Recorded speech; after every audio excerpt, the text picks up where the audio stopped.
making a living selling cold drinks to tourists visiting one of Asia's biggest mosques. She had never protested a day in her life, but on December 15, that all changed.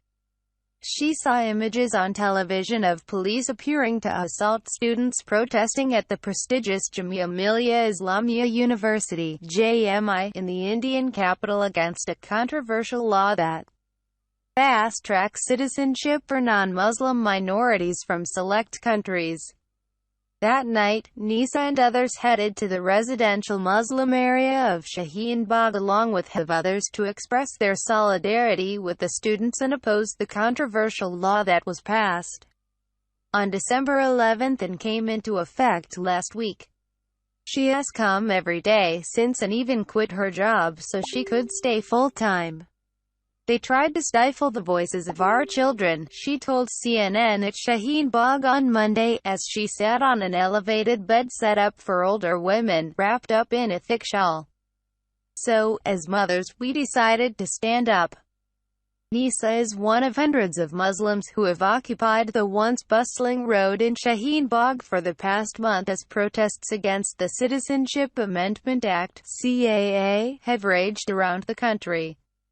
But the gathering at Shaheen Bagh is no ordinary demonstration. Only women can take part and men support them from the sidelines. There's a vibrant atmosphere at the protest. Children play in front of protest posters strung around the area and run after a man selling a balloon. Street hawkers sell peanuts and popcorn on the periphery. There's even a makeshift library, where books and crayons are laid out. It's almost like a quiet Saturday evening, except two young girls can be heard on the loudspeaker shouting, "Long live the revolution." Each night, women and children gather in the center of a tent while men offer their support along the periphery. The women, many of whom are grandmothers, mothers and sisters of students at JMI, sing songs and chant slogans of freedom, while speakers on stage discuss the Indian Constitution. Members of the community serve tea and snacks, and many of the shops nearby have closed in solidarity. Then, many of them bunker down for the night on cheap cotton mattresses. Even an unusually chilly winter hasn't deterred them. On December 30, New Delhi recorded its coldest day in more than a century, with the temperature dropping to 9.4 degrees Celsius, 49 degrees Fahrenheit. Instead of leaving, the women have wrapped themselves in quilts and drunk cups of tea to keep warm. Why the women are protesting? For many, it was the alleged police brutality on December 15 that prompted them to come out. But it's broader concerns about Prime Minister Narendra Modi's treatment of Muslims that made them stay. Modi said Muslims were excluded from the CAA because they are not minorities in India's neighboring countries.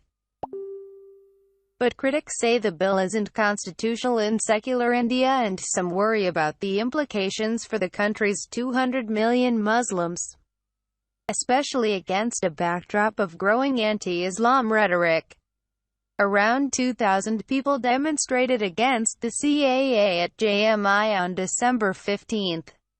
The protests were broken up by police, who forced their way into the university library, firing tear gas.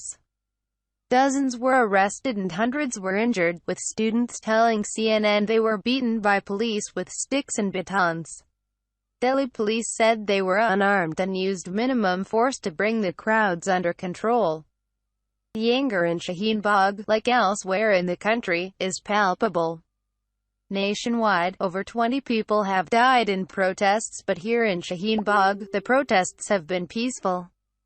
The CAA is against Muslims, said 24-year-old Nazma, who goes by only one name and who brought her 2-year-old daughter Isra to the protest.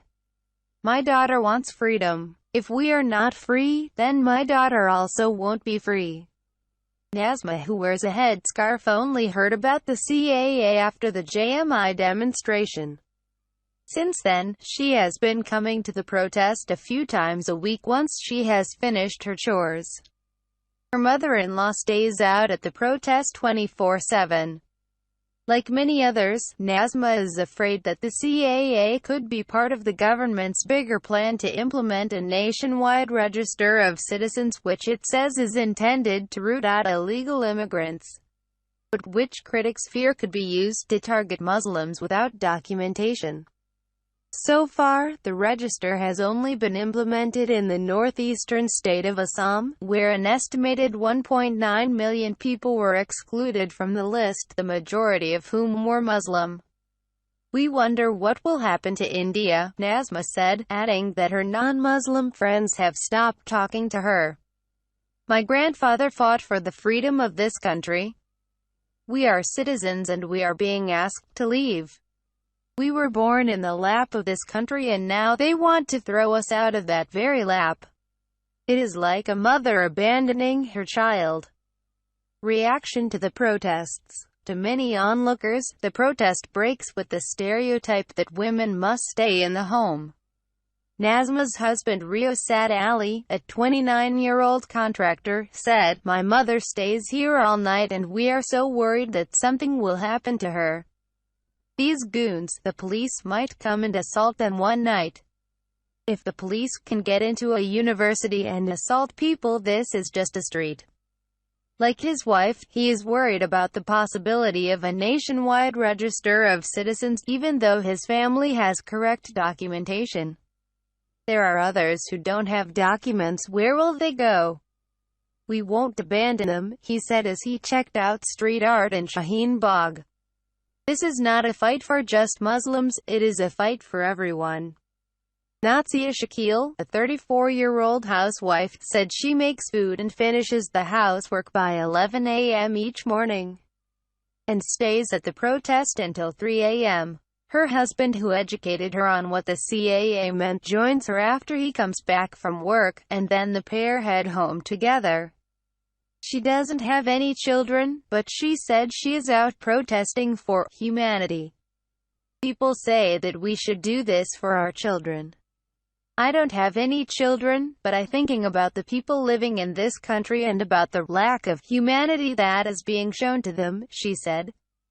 Here to stay. Roads have been closed in Shaheen Bagh for the protesters, but a petition was recently filed to ask the courts to intervene and stop the road closure. On Tuesday, Delhi's High Court dismissed the petition and told the police to assess the situation and deal with it themselves, while keeping in mind the larger public interest as well as the maintenance of law and order. There's also bigger things at play. The state of Kerala has filed a legal case against the CAA, claiming it is unconstitutional. That case, along with dozens more, is expected to be heard in India's highest court, the Supreme Court. But the women CNN spoke to seem determined to stay. Nisa, who has been on hunger strike for 2 weeks, said she will not eat until the National Register and the CAA are abolished. I am ready to die for this. So many people have died for this already, she said. If they roll back the bill, we will leave. Nisa, no relation, has been protesting since December 15, and feels the same. We are fighting for our children, said the 70-year-old. It does not matter for me. I will not be alive for very long.